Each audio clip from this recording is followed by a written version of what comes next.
November 11th, the day that marks the end of the First World War, is observed in many Western countries as a day of tribute to members of the armed forces who have died in duty. In the United States, it's known as Veterans Day, a day to honor the sacrifices of the men and women who have served in uniform. But this year, as a growing number of American troops return home from war zones in the Middle East, it's also an opportunity to bring attention to the plight of recent American veterans who are struggling with the transition back into civilian life. Nearly 2.5 million U.S. soldiers have served in Iraq and Afghanistan since the terrorist attacks of September 11, 2001. Now these troops are returning home to face a multitude of challenges.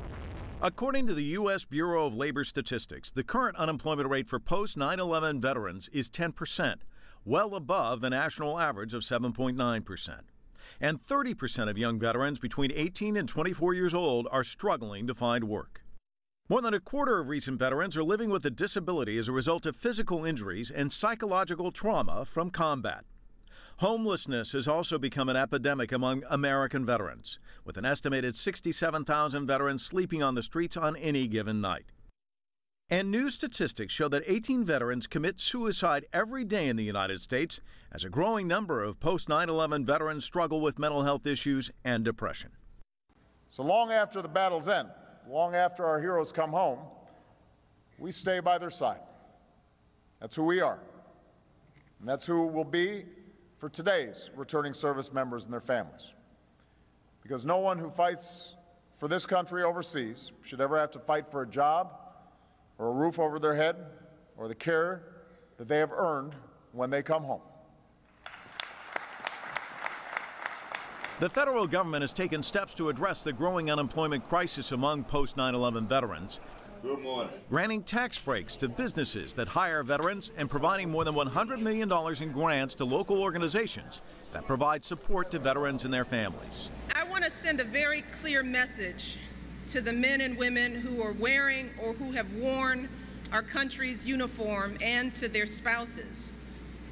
When you have finished your service to our nation, you have got 2,000 great American companies ready and waiting to bring you on board.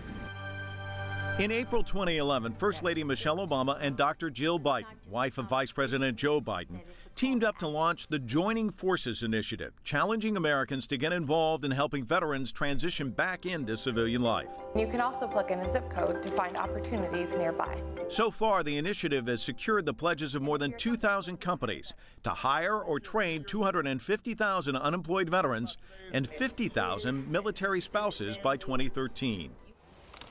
And 130 medical schools have committed to training healthcare professionals specifically qualified to treat post-traumatic stress disorder and traumatic brain injuries, conditions impacting 1 in 6 veterans today.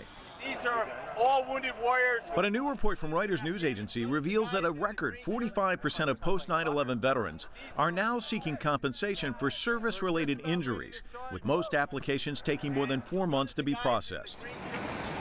And millions of other veterans have been deemed ineligible for compensation and benefits by the U.S. Department of Veterans Affairs.